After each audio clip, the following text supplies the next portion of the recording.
Consistency is the one thing traders struggle with. I struggled with it for over 7 years. And it wasn't until I applied the 5 principles I talk about in this video that I finally became consistent and profitable, and eventually started to pull some pretty good money from the market.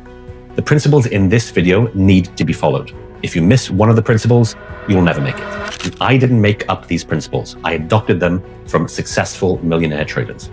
I'm not one of them yet, but I have full faith that if I continue to adopt these principles, I will in the near future, and hopefully you will too.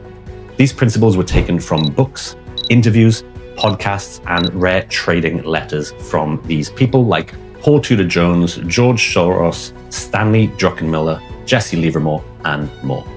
This isn't a strategy, but it's a set of timeless principles that you should adopt. If you're serious about trading and not gambling, then this is the video you need. I'm going to give you the 5 powerful lessons. Each one is backed by statistics, references, so let's get right into it. Principle 1.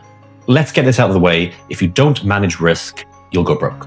Paul Tudor Jones, who famously tripled his fund in the 1987 crash, said, "The most important rule of trading is to play great defense, not great offense."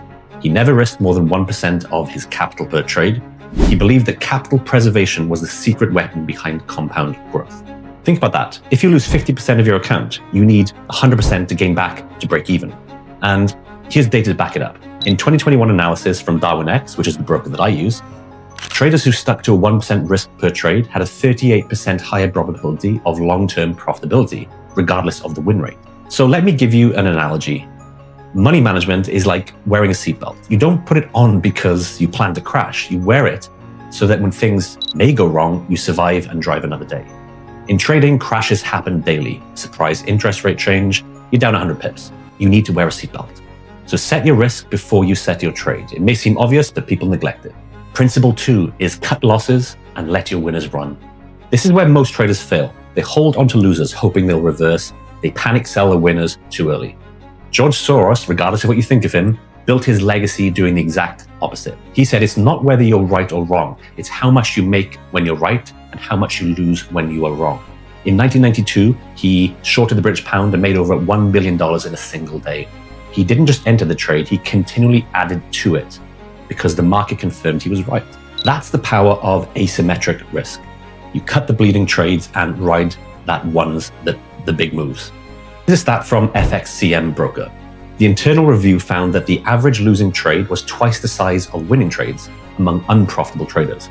But among profitable accounts, winning trades were on average 1.8 times larger than their losses. The lesson is simple. Let math work for you. Think of trading like gardening. You don't just water the weeds, you pull them, and you don't just uproot flowers as they grow. You give them sunlight. So stop feeding your losers and start nurturing your winners. One of my favorite books is called The Turtle Traders, and it documents a famous trader, Richard Dennis, who made around $400 million in the market by being wrong 70% of the time.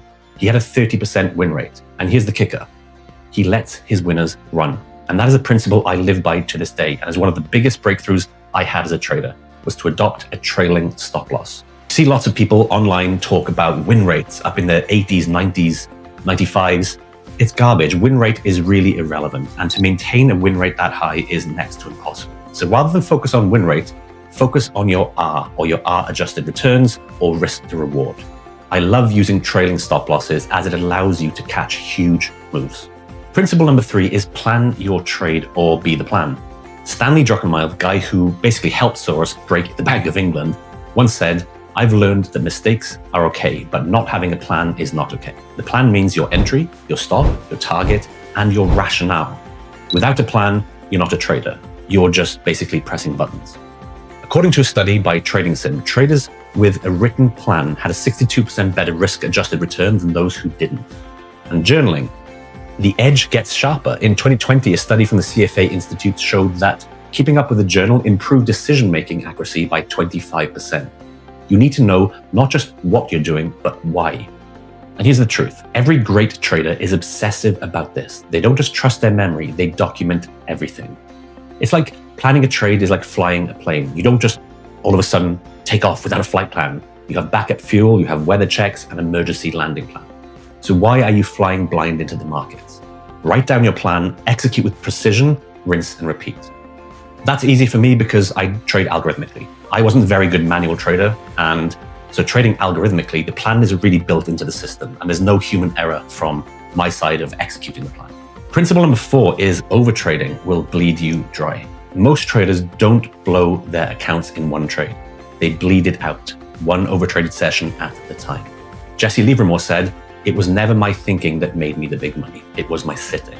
In Forex, futures, etc., there's this illusion that infinite opportunity in the market exists because of the 24/7 nature of it. You feel like you need to act all the time. But the pros, they wait. They sit on their hands. They may take 1 or 2 trades per week, but still get consistent returns. So let me give you a stat. The average full-time profitable Forex trader, according to Propfirm reports, takes fewer than 10 trades per week. Why? Because they wait for A+ setups and they are wrecked. Overtrading leads to burnout, emotion, and poor risk. Think of trading like fishing with a spear, not a net. You don't just throw a net randomly and hope. You wait, you watch, you strike only when the high probability trades appear.